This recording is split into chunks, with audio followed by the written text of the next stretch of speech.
Assalamualaikum warahmatullahi wabarakatuh. Perkenalkan, nama saya Kansa Yuna dengan NIM 22090000089. Di sini saya akan menjelaskan terkait dengan desain pelatihan, mulai dari pengertian dari training sampai bagaimana sih tahapan-tahapan yang perlu dilakukan sebelum kita melakukan training. Oke, jadi apa sih pelatihan itu? Training atau pelatihan menurut Flippo tahun 1995 merupakan suatu tindakan yang dilakukan untuk meningkatkan pengetahuan dan juga kecakapan seorang pegawai untuk bisa melaksanakan suatu pekerjaan tertentu. Jadi, pelatihan atau training secara keseluruhan merupakan suatu tindakan atau kegiatan yang dilaksanakan dengan tujuan untuk bisa meningkatkan keterampilan, kemampuan, sampai pengetahuan dari seorang karyawan untuk bisa melaksanakan pekerjaan tertentu yang sudah ditetapkan oleh sebuah organisasi atau perusahaan di masa yang sekarang. Nah, tujuan dari pelatihan itu sendiri apa sih? Untuk karyawan, tujuan dari pelatihan itu ada beberapa di antaranya. Yang pertama, untuk bisa memberikan pengetahuan dan keterampilan yang dibutuhkan oleh karyawan. Yang kedua, untuk bisa membantu karyawan beradaptasi dan juga menghadapi perubahan yang nantinya akan terjadi baik dalam organisasi, perubahan teknologi maupun perubahan sumber daya manusia itu sendiri. Jadi, pelatihan ini bisa membantu karyawan untuk beradaptasi dengan perubahan yang akan terjadi ke depannya. Seperti perubahan teknologi yang makin hari pasti akan ada perkembangan dari masa ke masa, dan karyawan itu jika sudah mendapatkan pelatihan, setidaknya nanti jika ada perubahan, maka karyawan bisa beradaptasi dan menerima perubahan tersebut. Selain itu, bertujuan untuk bisa memperbaiki kinerja karyawan. Jadi misalnya ada seorang karyawan yang mengalami penurunan kinerja, maka pelatihan itu diperlukan atau dibutuhkan untuk karyawan tersebut agar nantinya ia dapat memperbaiki kinerjanya. Selanjutnya, tujuan dari pelatihan juga untuk bisa menarik dan mempertahankan tenaga kerja yang baik. Jadi jika sudah memiliki tenaga kerja atau karyawan yang baik, maka dipertahankan dengan cara mengikutkan pelatihan atau melakukan pelatihan agar nantinya itu bisa jadi yang lebih baik lagi gitu. Nah, selanjutnya pelatihan juga bertujuan untuk bisa meningkatkan personal growth atau pertumbuhan pribadi. Jadi tidak hanya sekedar untuk memenuhi goals yang ada di perusahaan atau organisasi, namun juga untuk pertumbuhan pribadi itu sendiri. Nah, setelah itu saya akan menjelaskan terkait dengan tahap-tahap training atau pelatihan. Jadi sebelum kita melakukan training atau pelatihan, pasti ada beberapa tahap yang harus kita lalui. Jadi tidak semata-mata langsung ngelakuin pelatihan gitu ya, tapi ada beberapa tahapannya. Yang pertama itu, tahap pertama ada mengidentifikasi kebutuhan pelatihan. Jadi di tahap ini, trainer akan menganalisis adanya kesenjangan atau permasalahan yang sedang dihadapi oleh karyawan yang ada di organisasi atau perusahaan tersebut. Nah, tujuan dari identifikasi itu apa sih? Untuk bisa memastikan bahwa pelatihan yang nantinya akan kita kerjakan itu benar-benar sesuai dan tepat sasaran. Jadi, trainee akan mendapatkan keterampilan yang memang benar-benar mereka butuhkan untuk di masa ini gitu. Jadi tujuan dari identifikasi kebutuhan pelatihan itu seperti itu.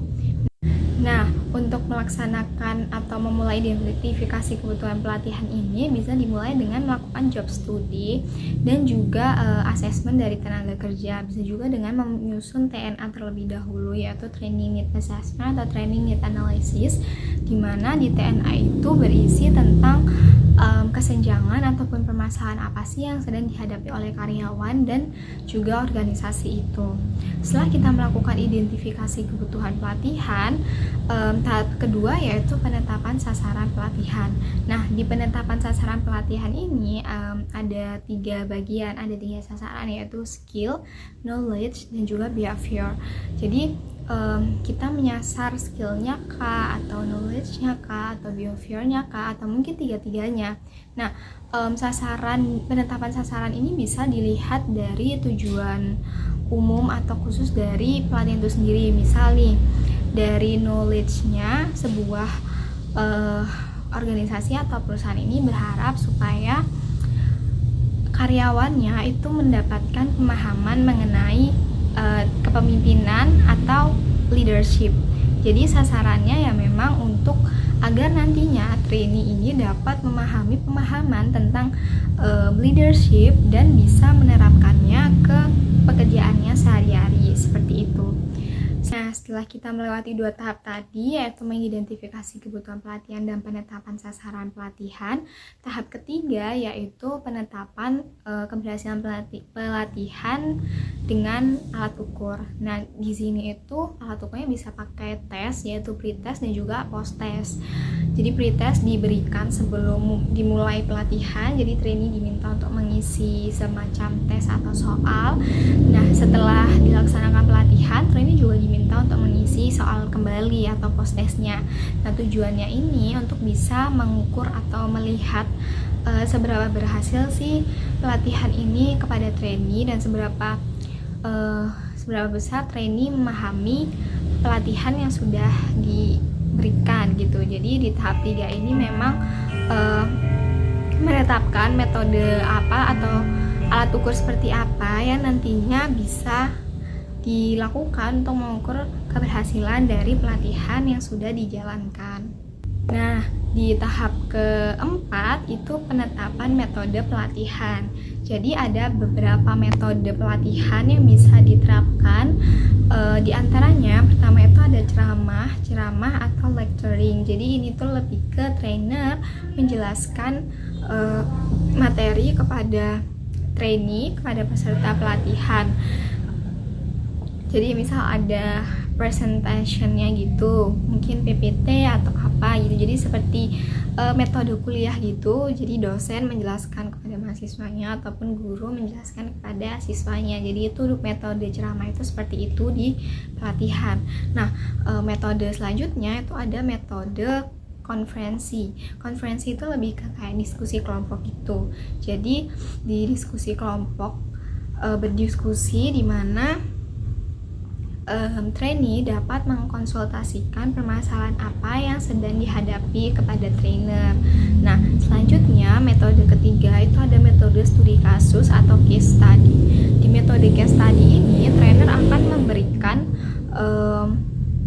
sebuah case atau kasus yang harus diselesaikan oleh trainee-nya. Jadi di metode case study ini trainee akan mencari problem solving dari kasus yang sudah diberikan oleh si trainer. Nah, di metode studi kasus ini lebih ke learning by doing ya. Jadi kayak ada case, terus si trainee diminta untuk bisa menentukan problem solving seperti apa yang pantas atau yang cocok digunakan untuk menyelesaikan kasus tersebut. Nah, metode terakhir itu ada juga role play atau bermain peran. Jadi pelatihan dengan memainkan peran gitu. Jadi kayak learning by doing kurang lebih sama dengan case study, tapi yang di role play ini trainee terlibat aktif dalam kegiatan gitu karena dia akan bermain peran. Nah, setelah menyusun atau mengidentifikasi dan kebutuhan pelatihan dan menyusun TNA, terus melakukan penetapan sasaran, kemudian penetapan kriteria keberhasilan sampai menetapkan metode apa yang nantinya akan digunakan untuk pelatihan, itu baru mulai percobaan, dan setelah percobaan baru mulai melakukan pelatihan dan revisi.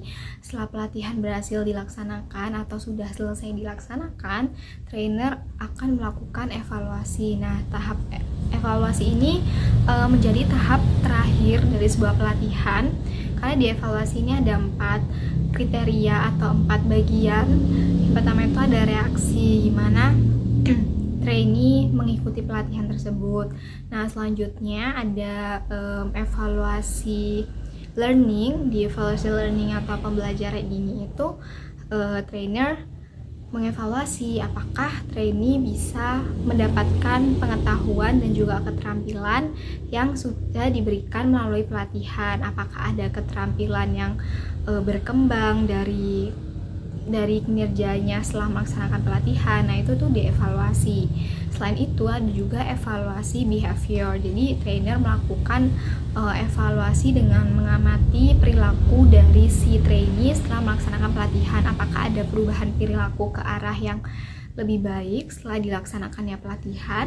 Selanjutnya ada evaluasi result atau evaluasi hasil. Jadi di sini itu trainer akan mengevaluasi apakah si trainee ini benar-benar mengikuti pelatihan dengan baik dan berpartisipasi dalam pelatihan tersebut. Sekian penjelasan yang bisa saya sampaikan terkait dengan training dan tujuan sampai tahap-tahapannya. Jika ada kurang lebihnya, saya mohon maaf. Wassalamualaikum warahmatullahi wabarakatuh.